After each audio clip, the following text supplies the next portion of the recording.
You are about to see mutilated corpses, burning tank carcasses, and all out mayhem, brought to you by Frontline Fatalities.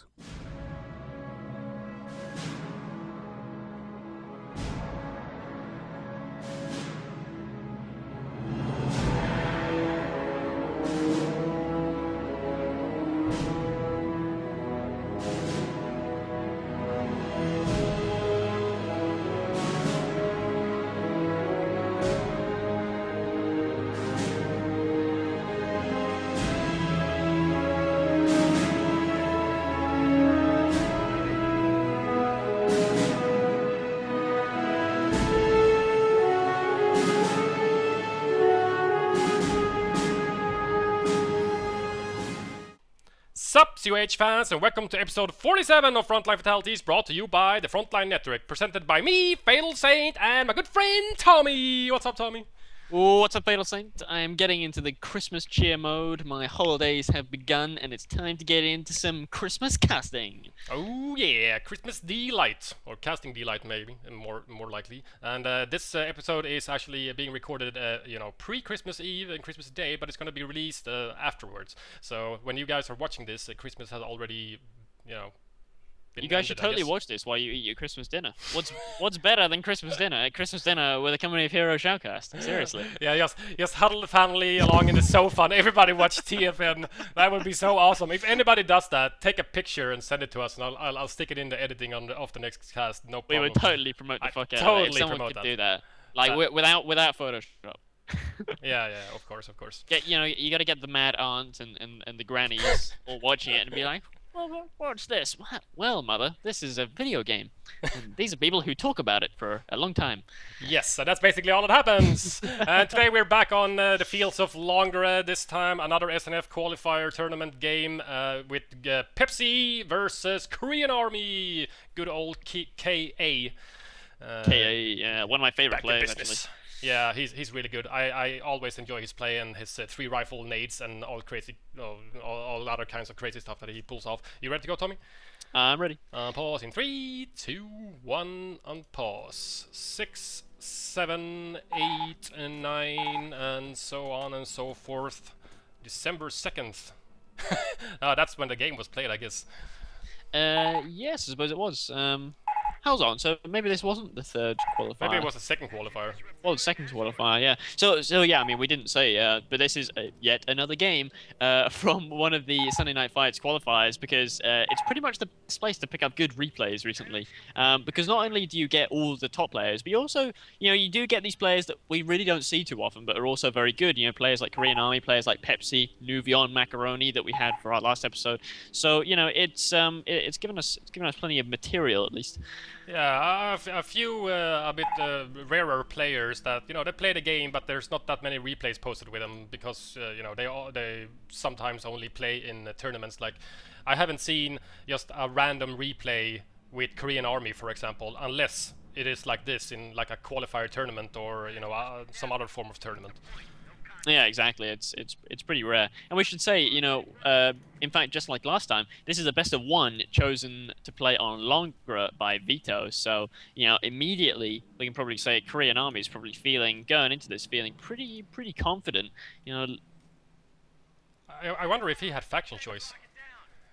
Well, the way the veto works is that one player gets to choose the map and the other player gets to choose the faction. That's that's the simplistic way to put it. So I guess Pepsi chose Longre and KoreanArmy chose Ver, unsurprisingly. Very unsurprisingly, yeah. I think if I was to play in high stakes games and it was Longre, I would probably also gamble on Wehrmacht. Yeah, definitely. And Pepsi was floating a lot of manpower for some reason before queuing up his second rifle. Maybe he was busy microing on the left-hand side, or maybe he's just nerves, tired. Man. Tournament nerves. No, really. I mean, when I was playing my round 1 game for a couple of weeks ago, I think it was against, I can't remember who it was. No one very good. I think it was Dutch, and I was just floating like 400 manpower before building any of my Volks in the beginning or something like that. It was just I don't know what it was. I wasn't particularly, didn't feel very nervous, but maybe it was like my subconscious was just like going into overdrive, because when you're in like a high stakes tournament and there is quite a lot on the line, you're just thinking boom, boom, boom, boom, boom. you know, heart's really going, and you're just like, shit, I gotta win this. And then of course you kick yourself when you realize, oh shit, I could have built like 3 Volks in the time and manpower I had. When I was busy doing something else that I probably, you know... Yeah, when I was busy controlling my heart rate. Yeah, most likely. We had a lot of wire going down from Korean Army, just as a hay belt on the right-hand side, and he also tried to wire off the left-hand side, but some harassing rifles from Pepsi put a stop to that. He had Volks coming over, building a sandbag while capping the 16 munitions on the left-hand side, which stalled the rifles as well. So now they're going over to the center instead, trying to fight off this Pio and Volk Grenadier squad from Korean Army, and he did go around the barbed wire and still get the heavy cover anyway. So barbed wire not doing its job properly, apparently. Yeah, I mean, you see the wire quite a lot on this map. I actually don't really like the wire there because I find that even as there, you can often get flanked from behind. You know, no US player is ever a flank from the front. So the wire there, it's just like insurance against something that's probably not going to happen anyway. Whereas you're much more likely to have a rifle squad come up from behind, and then you're going to need to take cover there. Yeah, then you want to use the cover yourself. Yeah, exactly. It can hurt yourself more big than problem. your opponent. What did Korean Army go for a build order? Double Volk MG opening with a bike as well?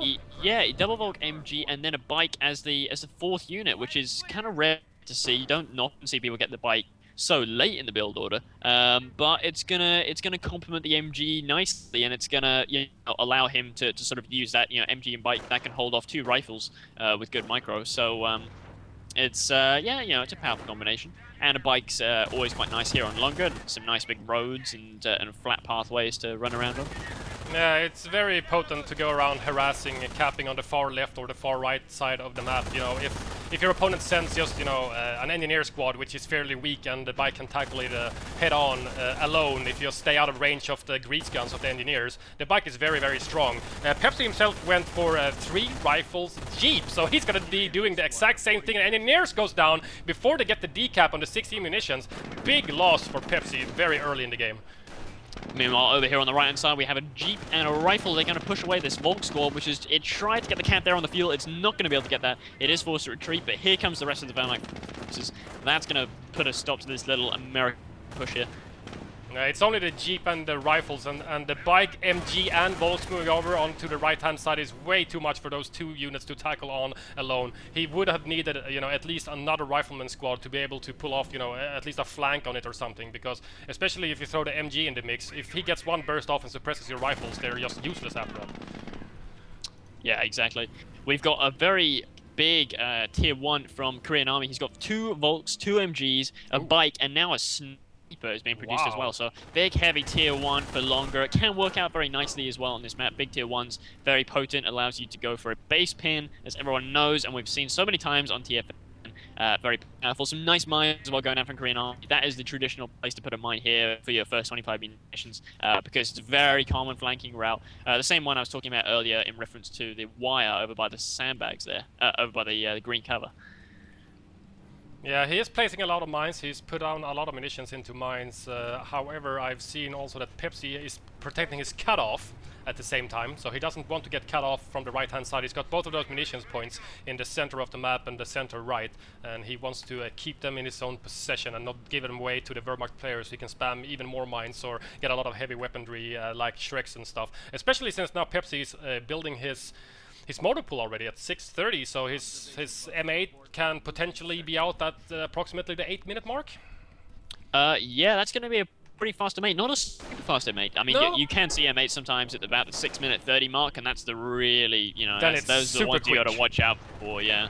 Often, no one's going to get an M8 out faster than you can get a pack unless you're actually just getting outplayed, which is not what's happening here. Not to say that the M8 can't still be useful, but it's not sort of the insta-win that some people perhaps expect it to be sometimes. Yeah, it can be very tricky, especially if your opponent, like Korean Army, is placing a lot of mines all over the place. He's got to be careful with his M8 now, so Pepsi doesn't squander it.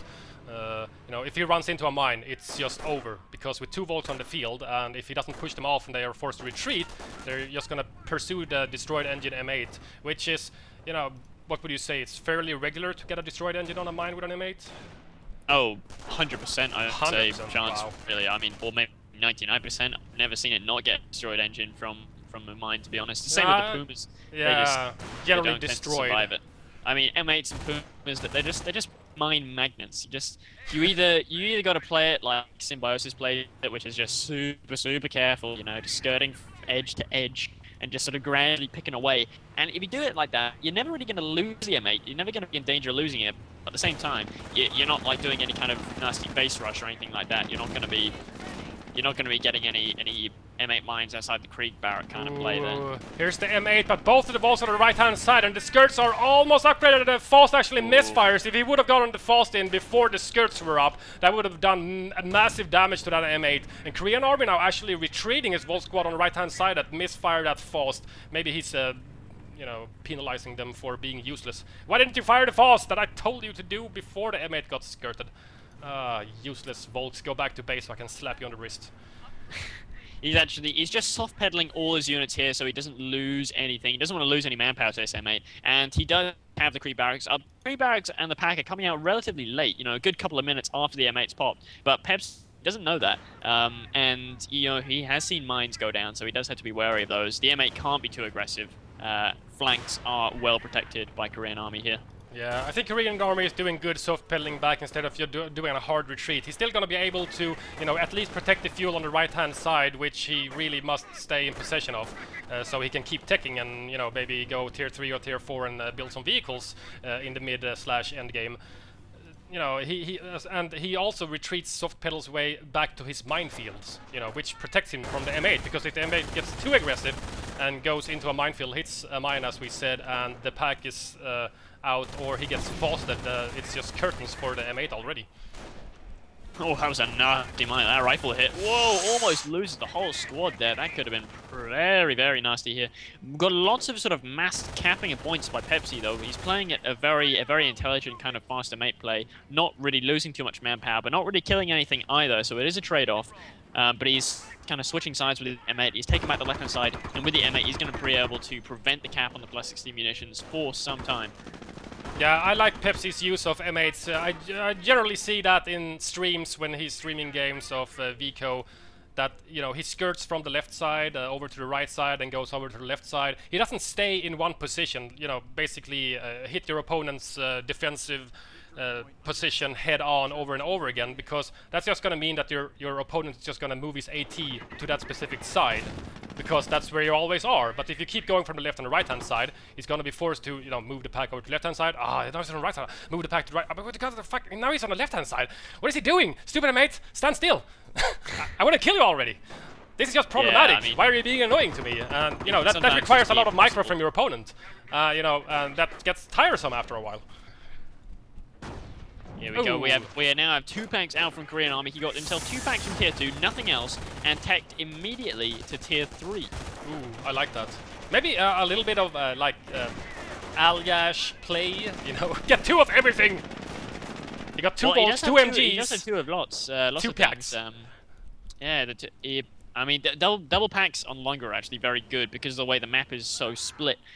It's much like Angoville in that regard. You know, if you have a pack per side, if you can afford it, it's great, because you know, it means that you don't have to worry about constantly having to shift sides, and it means you can cap both sides without this pesky M8 sort of getting all up in your shit.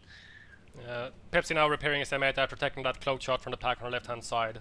He knows that he needs to make it pay for itself. He invested both fuel and manpower in it, and also 100 munitions for 2 upgrades. He needs more than the 2 kills that he currently had with that M8 to make its cost back. Oh no, the pack on the right-hand side. I think it has actually missed the Jeep out of cloak. Yeah. Wow, and he gets a sweep off on his Minesweeper squad, meaning that it's already almost paid for itself. Another sweeper, and he's gone plus in the munition side. But the left-hand side munitions, I like how Pepsi's playing this and denying Korean Army to reclaim that munitions point. Pepsi's not getting anything from it, but at least Korean Army isn't either. Yeah, indeed. Korean Army playing it quite passively at the moment, just using the sniper to pick away. Actually got 11 kills, which is more than I thought. But neither side really making any big, you know, sort of commitments to any huge attacks. I think what Pepsi needs here is probably a WSC, but at the same time, he might get hurt by tier 3 play. But of course, we saw tier 3 tech, but then we have now seen a couple of Grenadiers coming out as well. So, well, there's the doctrine choice for Korean Army, I guess. Defensive, he just got it right now, just in the spur of the moment thing, or did he show Yes, defense I believe before? so. Oh, I okay. believe he just picked it now, and maybe he yeah, was expecting something more. Expecting some I think huge he attack. was. Well, defensive is just very good here in general because, you know, it's for the fatherland, it's bunker reinforcement, but even if you don't use any of that, you've still got basically free map hacks. So it's, yeah, there's the plenty of increased good sight. stuff to be said for the fatherland. But for the fatherland, especially is really, when Pepsi's attacking into it. Yeah, Pepsi just needs to stay away from for the fatherland buffed infantry, because it's just gonna mean that he takes more casualties and more manpower drain than he has to. Some veterancy for one of the rifles on the left-hand side at the 16 munitions. It is capped by Pepsi now. He's trying to deny it. Nice grain grenade. Does not see it. Only one guy in that window, however, gets killed by it. So not much damage done from the potato masher, which is fairly usual. Sometimes they are miraculously awesome, but mostly not that much. Well, the key for maximum damage, of course, with grenades is to throw it from the narrow side of the windows, rather than the wide side. Throw it from the narrow side, you're gonna hit more guys at once. You throw it from the big wide side, you might end up throwing it into a bum window, and you just don't end up hitting much, which I think is what happened there. We've got some infantry veterancy coming in now. We've got one stripe of infantry veterancy and one stripe of support veterancy. So it's this kind of, you know, vet one on everything kind of airmax strategy that we see quite a lot.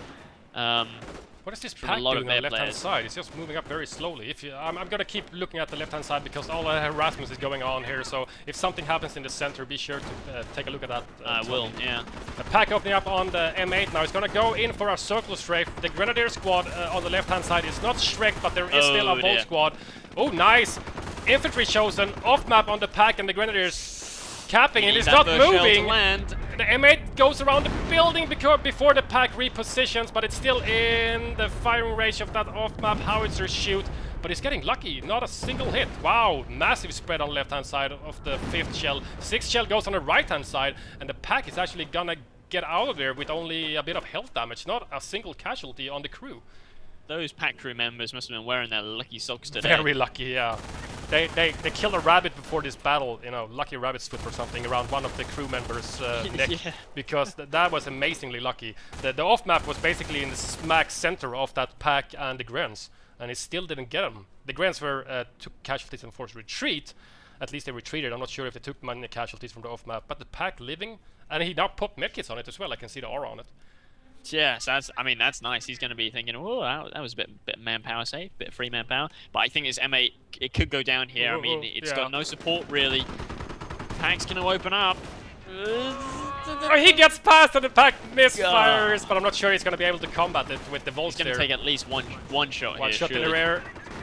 There it is, long range shot, hits the M8 in the rear armor.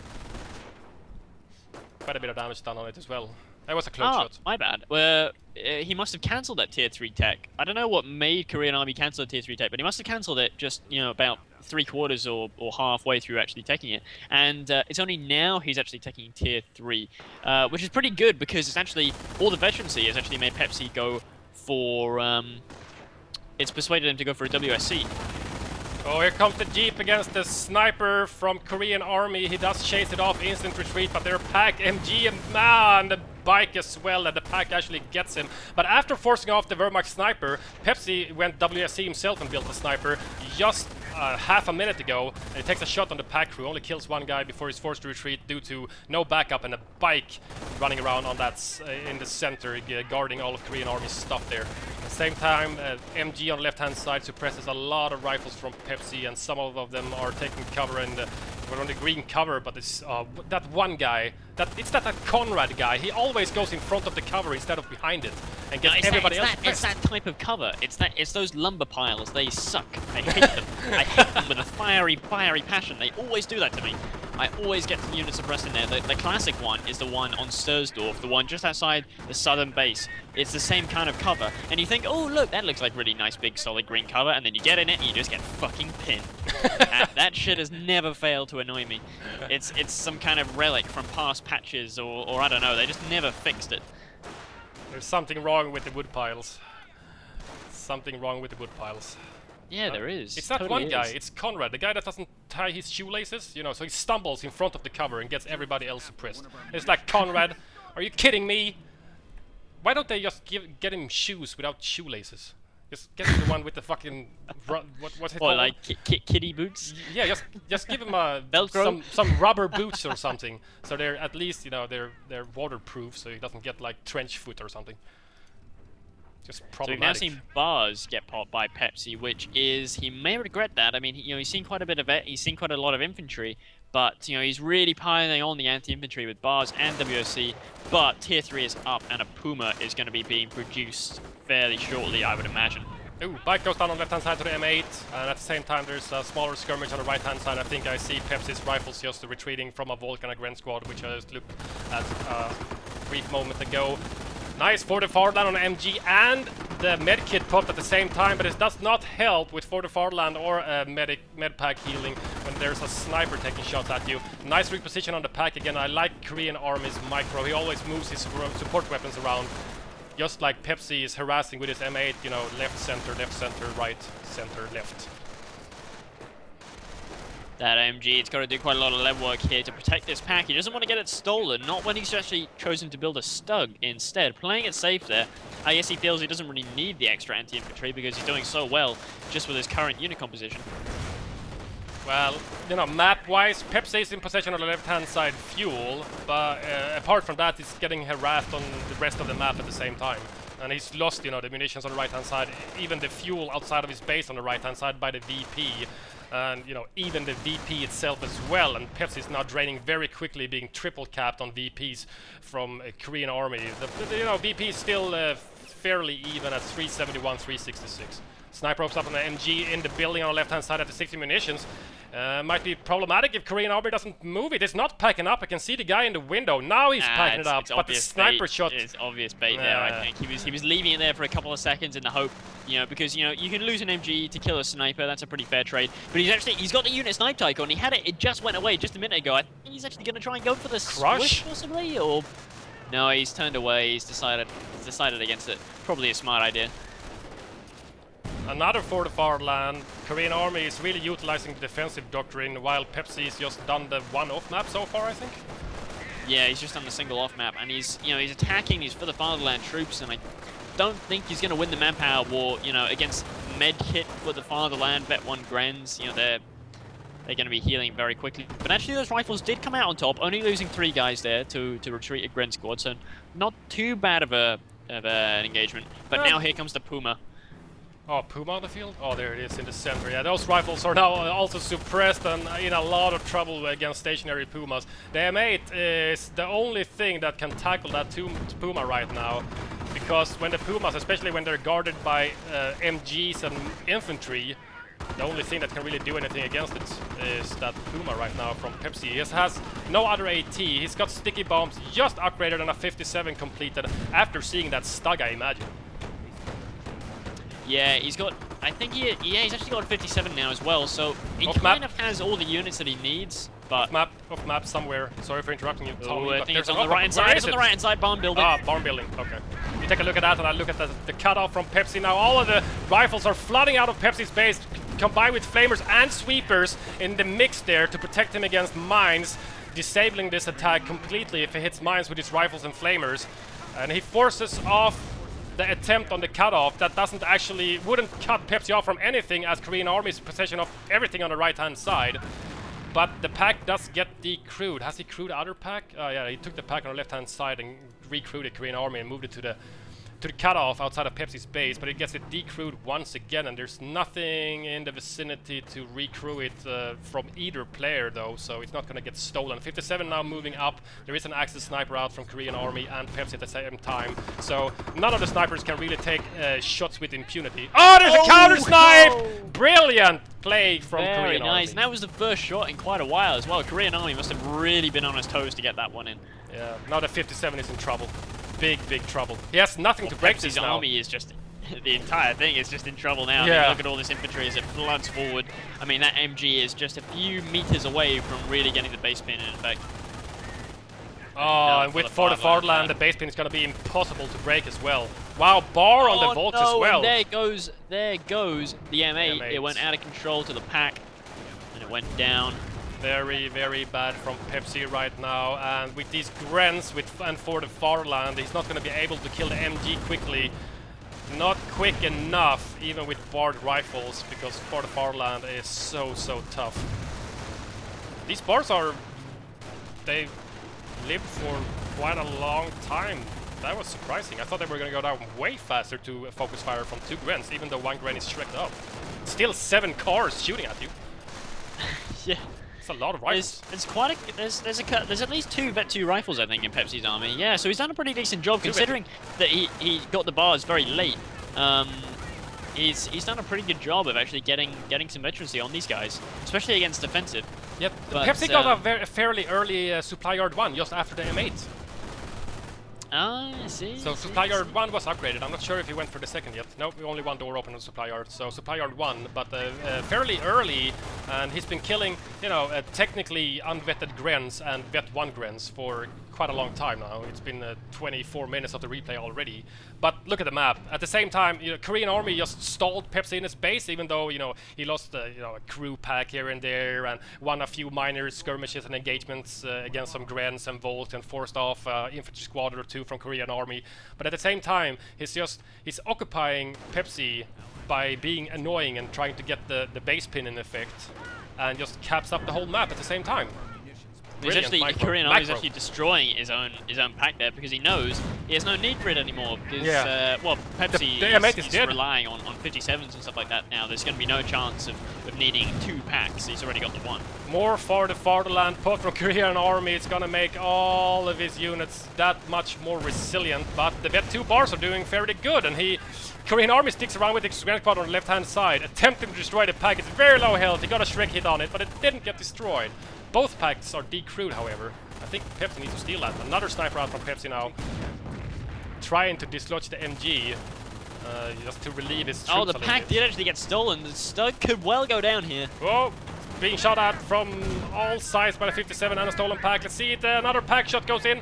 No! I think he gets out of... Oh, no! Sniped! That was so close. I think the Volks were going after the sniper. I'm not sure exactly what he was chasing there. Maybe I think he was chasing the 57, chasing the sniper. At the same time, he wouldn't been able to get the counter snipe as the Axis sniper was dealing with a stolen pack. But right now, this is so hard. I'm not actually sure. You know, I played a game on Long Red the other day, or a month ago or something, a few weeks, against Helping Hands, and he did double MG and, you know, bike on Long Red and base pit me. And I'm not sure what to do in this situation. Yeah, it's really tough. I mean, KoreanArmy is just demonstrating here a really good educational replay for us. You know, it just shows that even with counter sniper, Axis sniper, not gonna make the difference, I don't think, though. Not when you're fighting Pumas raping you on negative cover. But it's yeah, I don't know. You just need to have a very good early game, and I actually prefer fast bars here against defensive because the defensive player is going to try and stay in the field. He's going to try and hold the ground as much as possible using For the Fatherland and stuff like that. So as long as you can attack him with bars when he's not using For the Fatherland, then you can do a lot of damage to a defensive player who's trying to stay in the field for a long time using bulks who just go down very quickly to concentrated bar fire. I think this 57 took a little bit too much water over its head. He went out very aggressively chasing those Pumas. I think he was after maybe the damaged engine one. He's actually going to survive. Wow, that was impressive. Wow, main gun destroyed. But almost kill the other Puma. But oh wow, that other Puma has just come along. Long range sniper. 2 shots and. There is a 57 on a pack, just outside. You know, there is a Puma guarding, but yeah, as Pepsi's doing now, recruiting the 57 is going to chase away the Puma, because there's no infantry support, even though there's a Stug to support. It's not that extremely potent. He could have stolen the pack as well with... Oh, AP rounds! 1 Puma goes down. Very nice, very nice. But check out these, there's like 3 Pumas, or... Oh, another Puma goes down! Gone from 3 Pumas to 1 Puma very quickly. Is this a miraculous comeback from Pepsi? Oh no, off map on the 57. Is it Rocket Barrage?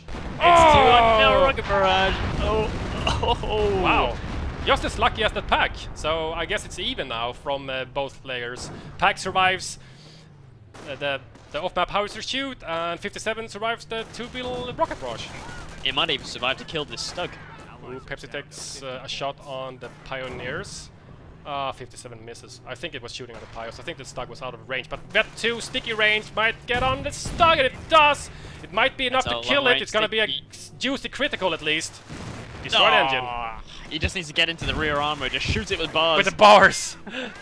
Just wish for a lucky crit, but here is all the infantry support from Korean Army now. Most of his infantry has survived the entire game. Just like Pepsi, he's only lost 1 rifle so far, and I think an engineer maybe, something like that. When it comes to infantry and starting units that you get.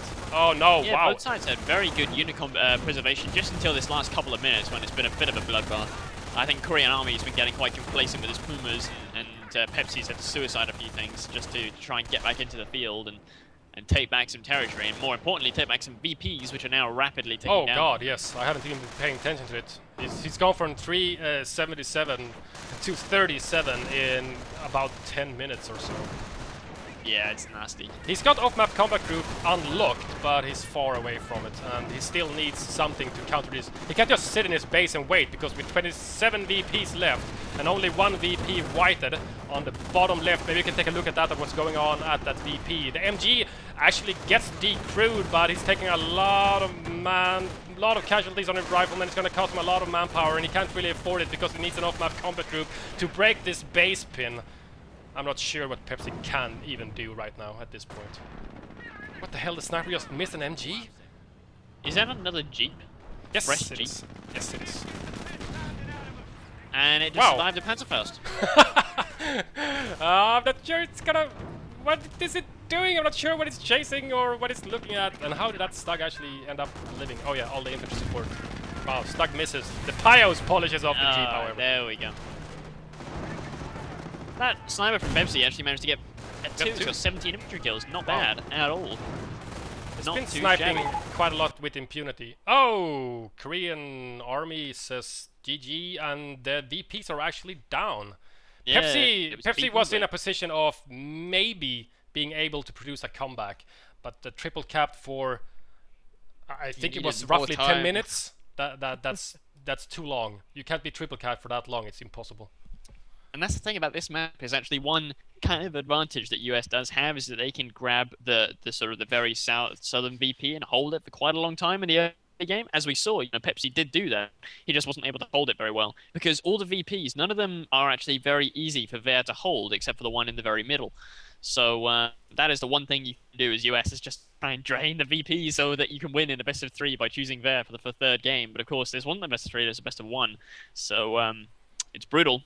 Brutal. It's very, very, yeah, and sometimes you have to pay with the life of your troops, and eventually it gets very, very costly. But I think Korean Army, he was in a bit of a pickle, getting a bit complacent with his 2 Pumas, losing them both to 57, even though it was an extremely over-aggressive move from that 57 just to run up into a Puma, basically, and still surviving to take out 2 before getting decrewed by the 3rd one.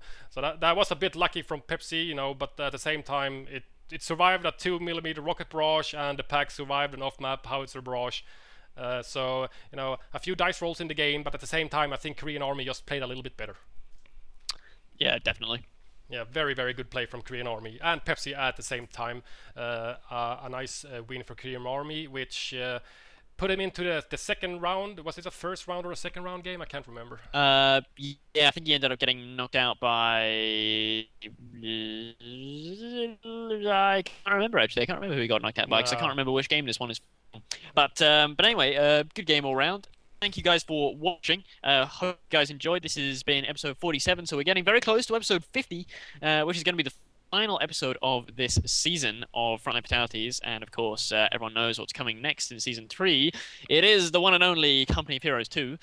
We already have videos just waiting to be released for you guys as soon as the NDA gets released, so do keep your eyes peeled for those. Yep. But otherwise, I think we can wish a Merry Christmas. Yes, hope you guys had a Merry Christmas, and hope you guys enjoyed this episode. Don't forget to subscribe, comment, and like this video, and we'll see you guys for 48 then, I guess. See ya. Yeah.